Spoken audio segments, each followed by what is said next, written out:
तो फटाफट अंदाज में देश दुनिया का हाल आपने जाना। आइए आगे बढ़ते रुक करते कुछ अहम खबरों का बता दें कि हिमाचल प्रदेश से बड़ी खबर जहां पर कोरोना विस्फोट हुआ है, क्योंकि स्कूल के 23 छात्र ऐसे हैं जो कोरोना संक्रमित मिले हैं। बिलासपुर के सरकारी स्कूल है जहां पर ये छात्र संक्रमित पाए गए हैं। सभी छात्रों को फिलहाल 14 दिनों के लिए होम आइसोलेट कर दिया गया है। हिमाचल में 24 स्कूली बच्चों सहित 62 नए मामले अब सामने हो चुके हैं। तो ये 23 बच्चों की संख्या के साथ जो मामले थे उनमें इजाफा बढ़ गए हैं और अब ये संख्या पहुंच गई है 62। तो हिमाचल में 24 स्कूली बच्चों सहित 62 नए मामले अब सामने आ चुके हैं। बड़ी खबर, बिलासपुर का एक स्कूल है जिसमें कोरोना ने दस्तक दे दी है। राजकीय हाई स्कूल में 23 छात्र जो है वो संक्रमित पाए गए हैं। तो 23 छात्र कोरोना संक्रमित मिले हैं। बिलासपुर का इस सरकारी स्कूल जिनमें इन छात्रों को संक्रमित पाया गया है। फिलहाल इन सभी छात्रों को 14 दिनों के लिए होम आइसोलेट जो है वो कर दिया गया है। बाकी जो तमाम और बच्चे जो इनके संपर्क में आए हैं, अब उन लोगों का भी टेस्ट जो है वो किया जाएगा। तो शायद ये आंकड़ा जो है और भी ज्यादा बढ़ सकता है। तो हिमाचल प्रदेश में कोरोना की दस्तक, जिसमें आपको बता दें कि 23 छात्र ऐसे हैं जो कोरोना संक्रमित पाए गए हैं। तो बिलासपुर का ये सरकारी स्कूल है जहां पर टेस्टिंग की गई तो 23 छात्रों में कोरोना की पुष्टि हुई। सभी छात्रों को फिलहाल 14 दिनों के लिए आइसोलेट कर दिया गया है, होम आइसोलेट। तो कुल मिलाकर के अब हिमाचल में इन 24 बच्चों के साथ 62 नए मामले सामने आ चुके हैं। और दिल्ली से एक और बड़ी खबर का रुख कर लेते हैं। बता दें कि ओमिक्रॉन पर प्रधानमंत्री नरेंद्र मोदी ने समीक्षा बैठक बुलाई है। देश में कोरोना के हालात को लेकर समीक्षा की जाएगी। ओमिक्रॉन के खतरे ने सरकार की चिंता बढ़ा दी है। स्वास्थ्य मंत्रालय ने राज्य सरकार को अलर्ट भी जारी कर दिया है। तो देश में कोरोना वायरस के ओमिक्रॉन वेरिएंट के बढ़ते मामलों के बीच प्रधानमंत्री नरेंद्र मोदी ने आज समीक्षा बैठक बुलाई है। इस खबर पर ज्यादा बातचीत के लिए सीधा रुक करेंगे हमारे संवाददाता नमित का। नमित, जिस तरीके से आज ये समीक्षा बैठक बुलाई गई है, हालांकि इस बैठक में राज्य सरकारों के शामिल होने को लेकर कोई भी जानकारी जो है वो अभी तक नहीं दी गई है। क्या उम्मीद की जाए समीक्षा के बाद, क्या नतीजा जो है वो इस बैठक का निकल सकता है, क्योंकि लगातार मामलों में इजाफा हो रहा है और केंद्र सरकार राज्य सरकारों को निर्देश भी दे रही है। देखिए, बिल्कुल ओमिक्रॉन के केसेस जो हैं वो अब 200 का आंकड़ा पूरे देश के अंदर पार कर गए हो। ना केवल ओमिक्रॉन बल्कि जो कई राज्यों के अंदर जो कोरोना का विस्फोट हुआ है उससे जो है केंद्र सरकार जो है वो अब गंभीर इस पूरे मामले को ले रही है। और इसी वजह से आज जो पीएम नरेंद्र मोदी ने ये हाई लेवल मीटिंग बुलाई है और इस मीटिंग के बाद जो है कई राज्यों को निर्देश दिए जा सकते हैं कि आप अपने राज्यों में अकॉर्डिंग टू कितने केसेस आ रहे हैं उसके मुताबिक जो है जो नियम है उनको लगाइए। चाहे उसमें नाइट कर्फ्यू की बात करें या फिर जो कंटेनमेंट जोन है उनको बढ़ाया जाए। दिल्ली के अंदर खासतौर पर बात करें तो दिल्ली के अंदर 12 दिसंबर को जहां कंटेनमेंट जोन की संख्या 113 थी वो बढ़कर 183 हो गई है। यानी कि कंटेनमेंट जोन के अंदर भी 60% का जो इजाफा है वो राजधानी दिल्ली के अंदर देखा गया। इसके अलावा उत्तर प्रदेश की बात करें तो यहां पर भी कोविड-19 के जो केसेस हैं उनमें काफी बढ़ोतरी देखी जा रही है। निदा, इसी बात को लेकर जो है राज्य सरकारों को इस बैठक के बाद निर्देश दिए जा सकते हैं। हालांकि इस बैठक के अंदर जो स्वास्थ्य विभाग के तमाम जो बड़े आलाधिकारी हैं वो मौजूद रहेंगे। इसके अलावा राज्य सरकारों के जो है स्वास्थ्य विभाग के जो बड़े अधिकारी हैं वो इस बैठक में मौजूद रहेंगे। और दूसरी बात ये भी है कि जितने वैक्सीनेशन ड्राइव हैं वो आखिर किस स्तर पर पूरे देश के अंदर चल रहा है उस पर पीएम नरेंद्र मोदी समीक्षा करेंगे। साथ ही साथ जैसा मैंने पहले भी जिक्र किया, से भी अहम खबर है नमित। एक तरफ तो केंद्र सरकार बैठक करने जा रही है, पीएम मोदी की अध्यक्षता में बैठक होगी, समीक्षा होगी, लेकिन उसके अलावा दिल्ली सरकार की तरफ से भी कहा जा रहा है कि 11 बजे वो भी कोई एक मीटिंग रखेंगे। लेकिन कल जिस तरीके से अरविंद केजरीवाल खुद सामने आए, उन्होंने आकर के कई बातें कही। 50% कैपेसिटी के साथ अब रेस्टोरेंट सिनेमा घर खुलेंगे। इसके अलावा ओमिक्रॉन के चलते दिल्ली में सेलिब्रेशन पर भी बैन लगा दिया गया है। तो आज उम्मीद करें, क्योंकि स्कूल अभी भी खुल रहे हैं बच्चों के, कि बच्चों को लिहाज से देखते हुए भी कोई घोषणा हो सकती है दिल्ली सरकार की तरफ से। देखिए, बिल्कुल दिल्ली के अंदर उम्मीद है कि 1 से 2 दिन के अंदर दिल्ली के जो स्कूल हैं उनको फिर से बंद किया जा सकता है। हालांकि पिछली बार जो स्कूलों को बंद किया गया था वो दिल्ली के अंदर एयर पोल्यूशन की वजह से बंद किया गया था। लेकिन अब दिल्ली के अंदर जो कोरोना के केसेस बढ़ रहे हैं, पिछले 3 दिन की बात करें तो लगातार दिल्ली के अंदर 100 से ज्यादा नए कोरोना के पेशेंट आ रहे हैं और वो पेशेंट हैं जिनको दोनों डोज भी लग चुकी है। तो ऐसे में अब दिल्ली सरकार की आज 11 बजे जो समीक्षा बैठक है, खुद दिल्ली के सीएम अरविंद केजरीवाल इस बैठक में सम्मिलित होंगे और वो कहीं ना कहीं एक नई गाइडलाइंस जो है वो दिल्ली के अंदर जारी कर सकते हैं। चाहे हम डीडीएमए की जो बैठक हुई थी उसके बाद भी जो है दिल्ली के अंदर जो निर्माण कार्य थे उस पर रोक लगी थी और दिल्ली के अंदर जो बार हैं, रेस्टोरेंट हैं, इनमें केवल 50% की ही एंट्री को अब जो है कर दिया गया है। साथ ही साथ बात करें तो दिल्ली के अंदर जो जहां पर सक्रिय मामले आ रहे हैं, एक्टिव केसेस आ रहे हैं, वहां पर जो कंटेनमेंट जोन है उनको घोषित किया जाएगा। तो ऐसे में अब दिल्ली के अंदर जो है वो सख्ती बढ़ने वाली है, क्योंकि क्रिसमस और न्यू ईयर जो है वो नजदीक है। तो दिल्ली सरकार जो है कहीं ना कहीं एक्शन के मूड में है, और एक्शन के मूड में इसलिए भी है क्योंकि पिछले 10 दिनों का जो निदा आंकड़ा है वो काफी डराने वाला है। 323 से बढ़कर अब दिल्ली के अंदर एक्टिव केसेस जो है वो 624 हो गए हैं, यानी कि दिल्ली के अंदर जो सक्रियता है वो 118% बढ़ी है। साउथ दिल्ली की बात करें तो साउथ दिल्ली, अकेले साउथ दिल्ली में 83% जो है वो कंटेनमेंट जोन है, यानी कि जो साउथ दिल्ली का एरिया है वहां पर जो कंटेनमेंट जोन है उनको लगातार बढ़ाया जा रहा है। वहां से जो कोरोना के केसेस हैं वो ज्यादा संख्या में निकलने मारे। ओमिक्रॉन की बात करें तो राजधानी दिल्ली के अंदर फिलहाल 57 केसेस जो हैं उनकी पुष्टि हुई है एलए में। ऐसे में दिल्ली के अंदर कई अस्पताल हैं और कई जो ओमिक्रॉन की टेस्टिंग लैब हैं, दिल्ली के अंदर 2 लैब बनाई गई हैं जहां पर ओमिक्रॉन का जो टेस्ट है वो किया जा सकता है। ठीक है नमित, आप नजर बनाए रखिए। दोनों की समीक्षा बैठक हो रही है, दिल्ली सरकार भी करने जा रही है बैठक और प्रधानमंत्री नरेंद्र मोदी की अध्यक्षता में बैठक होगी। फिलहाल इस तमाम जानकारी के लिए आपका बहुत बहुत शुक्रिया। और प्रधानमंत्री नरेंद्र मोदी से जुड़ी ही दूसरी बड़ी खबर का रुख कर लेते हैं, क्योंकि आज पीएम मोदी वाराणसी जाएंगे। बता दें कि 2100 करोड़ की परियोजनाओं की वो सौगात देंगे। दोपहर 12 बजे के बाद वाराणसी पहुंचेंगे प्रधानमंत्री नरेंद्र मोदी। करख्याओं में अमूल प्लांट का शिलान्यास करेंगे। दुग्ध क्रांति की आधारशिला जो है वो रखी जाएगी। कुल 27 परियोजनाएं ऐसी है जिनकी आज प्रधानमंत्री नरेंद्र मोदी सौगात देने वाले हैं। 10 दिनों के भीतर काशी के दूसरे दौरे पर प्रधानमंत्री नरेंद्र मोदी हैं। तो यूपी विधानसभा चुनाव के पहले पीएम मोदी उत्तर प्रदेश के ताबड़तोड़ दौरे पर हैं। इस खबर पर ज्यादा बातचीत के लिए आइए सीधा रुक करेंगे हमारे संवाददाता अभिनव का, जो इस वक्त सीधा हमारे साथ जुड़ चुके हैं।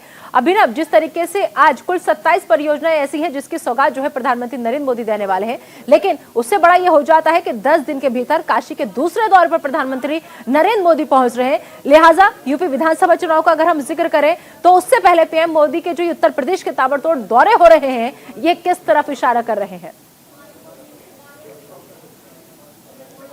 देखिए बिल्कुल निदा, अगर आप देखिए तो प्रधानमंत्री नरेंद्र मोदी का 10 दिन पे दूसरा दौरा है। पहले काशी विश्वनाथ कॉरिडोर का उद्घाटन, लोकार्पण, और आज जो है दुग्ध क्रांति की ओर यहाँ पर अमूल डेयरी के जो बाकायदे यहाँ शिलान्यास करेंगे। इसके अलावा 27 परियोजना है जिसका लोकार्पण और शिलान्यास किया जाएगा। बहुत बड़ी योजनाओं के तहत यहाँ पर प्रधानमंत्री सबसे पहले है कि पूर्वांचल के लोगों को लगभग 1,90,000 लोगों को यहाँ पर सीधा फायदा होता हुआ दिख रहा है। ये जो प्लांट, अगर यहाँ अमूल का जो प्लांट लगेगा उससे जो दूध उद्योग से जुड़े हुए लोग हैं उन लोगों को फायदा होगा। इसके अलावा मैं बता दूं कि प्रधानमंत्री जो है वो मदन मोहन मालवीय जो कैंसर इंस्टीट्यूट है वहां पर जो डॉक्टरों के लिए बाकायदे हॉस्टल्स बनाए गए हैं उसका लोकार्पण करेंगे। इसके अलावा वहां पर एक धर्मशाला बनाई गई है जो ईमानदारों को ठहरने के लिए, उसका लोकार्पण करेंगे। साथ ही अधिवक्ताओं के लिए 2 मंजिला जो है बाकायदे उनके चैम्बर्स बनाए गए हैं उसका लोकार्पण करेंगे। साथ ही चौड़ीकरण होना है रोड को, जो भदोही NH है उस पर रोड का चौड़ीकरण होना है, वहां पर उसको बाकायदे वहां पर उसका शिलान्यास करेंगे। तो इस तरह से 27 ऐसी परियोजनाएं हैं जिसमें लगभग 21,000 करोड़ रुपए की योजना है, जिसको मैं बता दूं। इस समय मैं जहां पर खड़ा हूं मेरे ठीक पीछे देखिए ये मंच है जहां पर कि 12:45 पे बाबतपुर एयरपोर्ट पे प्रधानमंत्री का जो प्लेन है वो लैंड करेगा और वहां से हेलीकॉप्टर से वो यहाँ पर इस जगह पर आएंगे। लगभग दूरी जो है वो 15 से 16 किलोमीटर तक की ये दूरी है यहाँ पर, और ये इंडस्ट्रियल एरिया है बनारस का जो है पिंडरा पूर्वांचल दूध क्रांति की ओर। यहाँ पर हम देख पा रहे हैं आपके पीछे जो मंच सजा है उसके आगे लिखा हुआ है कि पूर्वांचल दूध क्रांति की ओर। ऐसे में जो अमूल प्लांट का आज उद्घाटन और शिलान्यास होना है अभिनव, ये कितने लोगों तक फायदा पहुंचाएगा और कितने आने वाले वक्त में रोजगार के लिहाज से भी देखें तो ये दूध क्रांति की बात जो कही जा रही है, कितने लोगों को इससे फायदा होगा? देखिए गुजरात से चलकर अगर आप देखिए तो उत्तर प्रदेश में अगर पूर्वांचल में ये दूध क्रांति की ओर जो है बहुत बड़ा है। मैंने पहले बताया 1,90,000 लोगों ऐसे हैं जिनको कि जो इससे सीधा जुड़ेंगे। और पूर्वांचल की जो धरती है, पूर्वांचल के ये कहे कि गोरखपुर, बनारस, इसके अलावा जौनपुर, आजमगढ़, मऊ, गाजीपुर, भदोही, ये ऐसे क्षेत्र हैं जहाँ पर कि दूधों का जो है क्रांति इससे जुड़े हुए जो लोग थे उनको वो अपना दूध कहाँ पर ले जाए, कहाँ पर बेचे, इसको एक बहुत जो है और बहुत इनको लागत का जो है बहुत ज्यादा इनको मुनाफा नहीं हो पाता था। लेकिन अब सीधे जो है डोर टू डोर कलेक्शन होगा, डोर टू डोर सबसे जो है दूध लिया जाएगा और उसके बाद इस अमूल प्लांट में यहाँ पर बाकायदे रिसाइकिल होकर यहाँ पर लोगों को घरों तक जब पहुंचेगा शुद्ध यहाँ पर दूध मिलेगा। तो ये बहुत बड़ा प्लांट है जिसको कि यहाँ पर बाकायदे आज शिलान्यास करेंगे और पूर्वांचल के लिए बहुत बड़ी है। साथ ही मैं बता दूं कि उत्तर प्रदेश को वो छूना चाहते हैं। 7 दौरे और पूर्वांचल पर पूरी नजर, ये हमें सब दर्शाता है कि एक तरफ ओमिक्रॉन को लेकर समीक्षा बैठक करेंगे प्रधानमंत्री नरेंद्र मोदी, राज्य को जरूरी दिशा निर्देश देंगे, लेकिन वहीं दूसरी तरफ उसी भीड़ का हिस्सा बनेंगे जिस भीड़ को लेकर लगातार कहा जा रहा है कि 2 गज की दूरी बहुत जरूरी है, सोशल डिस्टेंसिंग बहुत जरूरी है। तो क्या लग रहा है कि वाकई में उत्तर प्रदेश चुनाव जीतना इतना जरूरी है और इतनी बड़ी चुनौती है कि एक तरफ ओमिक्रॉन का खतरा, बावजूद इसके हमारी रैलियों पर कोई पाबंदी नहीं। बिल्कुल सही कहा, बहुत अच्छा प्रश्न आपने किया कि जिस तरह से प्रधानमंत्री आप देख रहे हैं कि दिल्ली में लगातार 600 केसेस जो है वो बढ़ गए पिछले 2 दिनों में। उसके अलावा उत्तर प्रदेश में आप देखिए, उत्तर प्रदेश के जो पूर्व मुख्यमंत्री हैं अखिलेश यादव, उनकी पत्नी डिंपल यादव जो पूर्व सांसद हैं, उनको ये कोरोना पॉजिटिव है, उनकी बेटी कोरोना पॉजिटिव है। कल बाकायदे मुख्यमंत्री ने अखिलेश यादव से बात भी किया, संवाद किया और साथ में हालचाल जाना। इसके अलावा मैं बता दूं कि यहाँ पर जो भीड़ है वो भीड़ जो लगभग 2 लाख लोगों की, यहाँ पर 2 से ज्यादा लाख लोगों की आप भीड़ इकट्ठा करना, ये कहीं ना कहीं इस समय जो है बहुत ज्यादा पैनिक होगा। इसको निश्चित तौर पे समझना जरूरी है और प्रधानमंत्री इसके लेकर आज बैठक भी कर रहे हैं और बैठक के बाद यहाँ पर पड़ेंगे। बिल्कुल, वो वक्त अभिनव देश भूला नहीं है जिस वक्त पश्चिम बंगाल में चुनाव थे और दूसरी लहर में कोई घर ऐसा नहीं बचा था जिस घर से अर्थी या जनाजा नहीं उठ रहा हो, ऑक्सीजन के लोग तड़प रहे थे, लेकिन राजनेताओं की रैलियां फिर भी पश्चिम बंगाल में लगातार हो रही थी और लोगों की बड़ी भीड़ जो थी वो उमड़ रही थी। एक बार फिर से उत्तर प्रदेश भी वही इतिहास दोहराने जा रहा है कि चुनाव है, ओमिक्रॉन का खतरा है और लगातार ये मामले बढ़ रहे हैं, लेकिन फिर भी रैलियां लगातार हो रही है। चलिए आप नजर बनाए रखिए, इस पूरी खबर पर आपसे अपडेट लगातार हम लेते रहेंगे। तो इसके अलावा पश्चिम यूपी में एक बार फिर से समाजवादी पार्टी और आरएलडी का शक्ति प्रदर्शन जो है वो भी देखा जाएगा। अलीगढ़ में अखिलेश और जयंत जो है वो आज साझा रैली करेंगे। तो पश्चिम यूपी में लगातार सबकी नजर अखिलेश जयंत जो है आज फिर से अपना दमखम दिखाएंगे। जाटलैंड में अखिलेश जयंत का दमखम देखने को मिलेगा। एक बार फिर से एसपी आरएलडी का शक्ति प्रदर्शन की तस्वीरें सामने आएंगी, क्योंकि अलीगढ़ में अखिलेश और जयंत जो है वो साझा रैली करने जा रहे हैं। इस खबर पर ज्यादा बातचीत के लिए आइए सीधा रुक करेंगे हमारे संवाददाता शेखर आनंद का। शेखर, सबसे पहले कितने बजे संबोधन का कार्यक्रम है और दोनों आज एक बार फिर से नजर आएंगे एक साथ शक्ति प्रदर्शन करते हुए, एसपी और आरएलडी?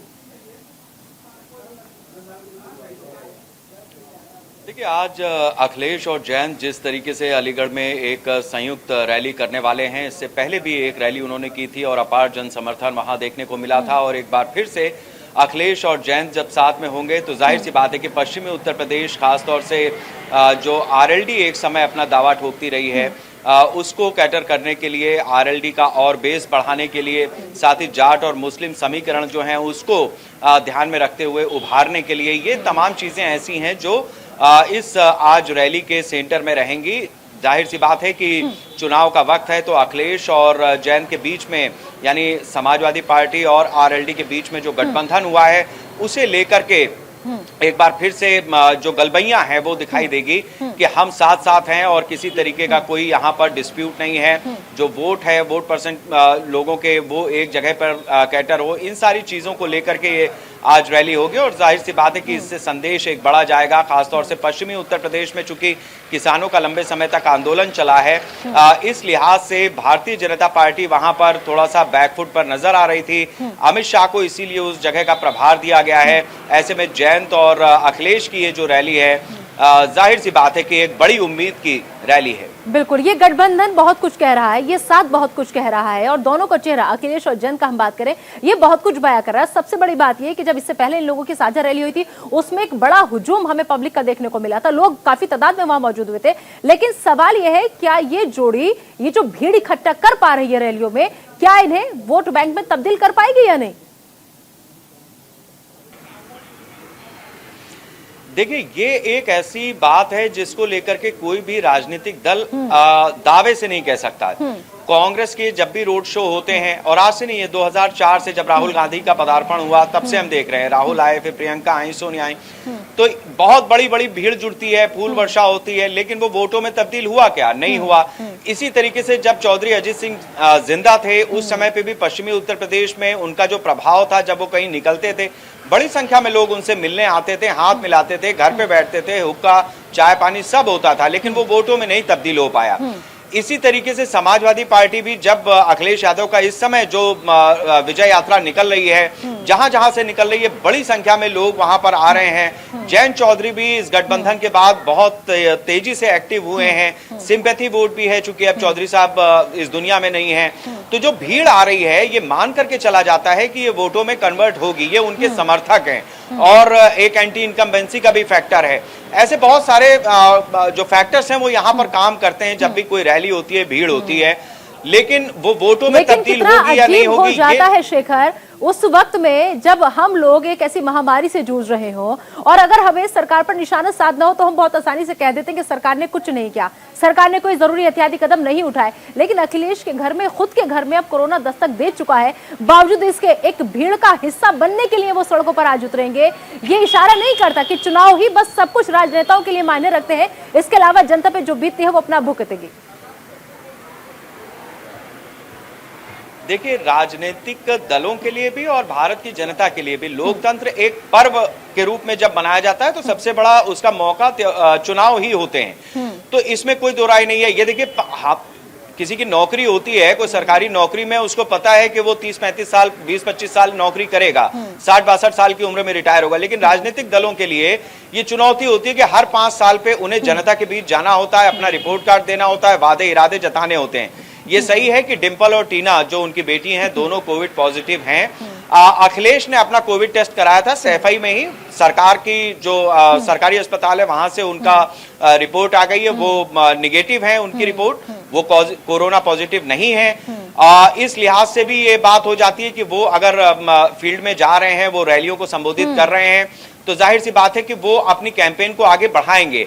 लेकिन पब्लिक के लिए ये बहुत बड़ी सीख है या उसको जागरूक होने की जरूरत है कि कम से कम वो मास्क जरूर लगाए रहें, अपने साथ सैनिटाइजर रखे रहें, अगर सोशल डिस्टेंसिंग हो सकती है तो वो भी करें, क्योंकि केवल अखिलेश की बात नहीं है। देखिए, प्रधानमंत्री वाराणसी जा रहे हैं, वहां पर भी इसी तरीके की स्थिति है। होती है, बिल्कुल बिल्कुल सभी राजनेताओं पर लागू होती है कि आप खड़े होकर मंच से उसी भीड़ के सामने खड़े होकर कह देते हैं कि 2 गज की दूरी, मास्क है जरूरी, लेकिन ये बात आप वहीं कह रहे होते हैं जहां पर 2 गज छोड़ दीजिए, आप 2 बाइक की भी जगह नहीं होती, कंधे से कंधा मिलाकर भीड़ आपके सामने खड़ी होती है, मास्क किसी के पास नहीं होता। यहाँ तक कि खुद जो राजनेता मंच पर मौजूद होते हैं उनके पास भी मास्क नहीं होता, उन पर भी कोई सोशल डिस्टेंसिंग नहीं होती। चलिए शेखर, बहुत बहुत शुक्रिया इस तमाम जानकारी के लिए आपका। तो लगातार आपको हम बड़ी अपडेट बता रहे हैं। फिलहाल लखनऊ से एक और बड़ी खबर का रुख कर लेते हैं। बता दें कि बीएसपी सुप्रीमो मायावती की आज प्रेस कॉन्फ्रेंस है। बीएसपी कार्यालय पर सुबह 11:30 बजे पीसी करेंगी, महत्वपूर्ण मुद्दों पर अपना पक्ष रखती नजर आएंगी मायावती। तो देख रहा होगा कि बीएसपी सुप्रीमो जब आज प्रेस कॉन्फ्रेंस करेंगी तो वो क्या कुछ कहती है, क्योंकि कई खास मुद्दे ऐसे हैं जिन पर कहा जा रहा है कि मायावती आज बोलेंगी और वो अपनी बात रखेंगी और इन मुद्दों पर अपना पक्ष रखती हुई मायावती नजर आएंगी। तो मायावती लगातार सोशल मीडिया पर भी काफी एक्टिव रहती है, ट्वीट करती रहती है आए दिन हर मसलों को लेकर, हर मुद्दों को लेकर। लेकिन जब वो खुद सामने आती है और मीडिया से मुखातिब होती है, प्रेस कॉन्फ्रेंस करती है, तो उनके निशाने पर लगातार ज्यादातर विपक्ष तो रहते हैं, सरकारें भी रहती हैं और वो अपनी उपलब्धियां गिनाने की कोशिश करती है, सरकार की नाकामियां गिनाने की कोशिश करती है। तो देखना होगा जब प्रेस कॉन्फ्रेंस करेंगी तो किस तरीके से सरकार पर निशाना साधती नजर आएंगी। चलिए आगे बढ़ते, रुक करते एक और बड़ी खबर का। कांग्रेस से नाराजगी के सवालों से बचते दिखे हरीश रावत। जी हां, कांग्रेस से नाराजगी के सवालों से बचते दिखे हरीश रावत। तो समय आएगा तो सब कुछ बता दूंगा, ये कहना है हरीश रावत का। तो कांग्रेस से नाराजगी के समय आएगा तो आपको बताएंगे ना, आपको शेयर नहीं करेंगे तो किसको करेंगे। लेकिन सर आपको क्या लगता है ऐसी मजबूरी क्यों आनी पड़ी सर? जब आपको शेयर नहीं करेंगे तो किसको शेयर करेंगे? इतनी मजबूरी क्या हुई सर आज? जब मगर आपको बुलाएंगे, आपसे शेयर करेंगे। आप इस समय आनंद लीजिए।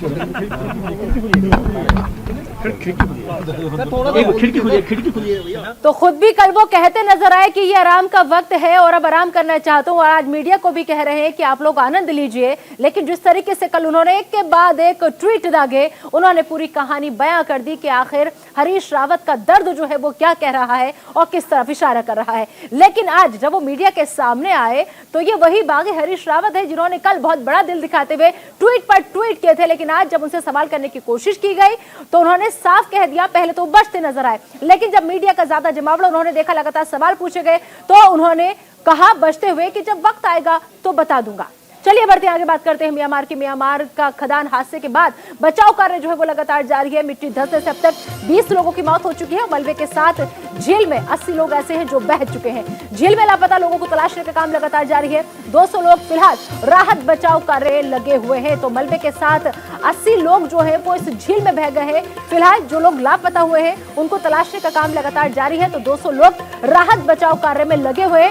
कोशिश हर मुमकिन है कि ज्यादा से ज्यादा लोगों को बचाया जा सके। तो म्यांमार का खदान की हादसा हुआ है, खदान में जहां पर मिट्टी धंसने से अब तक 20 लोगों की मौत की खबर सामने आ चुकी है और इन 20 के अलावा 80 लोग ऐसे हैं जो कहा जा रहा है कि मलबे के साथ झील में बह गए हैं। तो झील में फिलहाल लापता जो लोग हैं उनको तलाशने का काम तेजी के साथ किया जा रहा है और इस राहत बचाव कार्य में 200 लोगों को लगाया गया है ताकि जल्द से जल्द जितने भी लोगों को बचाया जा सकता है उनकी जिंदगी सुरक्षित किया जा सके। तो म्यांमार में खदान में यह हादसा हुआ है जहां पर देखिए कि कैसे तेजी के साथ ये मलबा झील के अंदर समाता चला जा रहा है। तो खदान में मिट्टी खिसकती है, उसके बाद ये हादसा हो जाता है और इस वक्त ये तस्वीरें बेहद हैरान करने वाले, लेकिन मिट्टी धंसने से 20 लोगों की मौत हो चुकी है और 80 लोग अभी भी लापता है।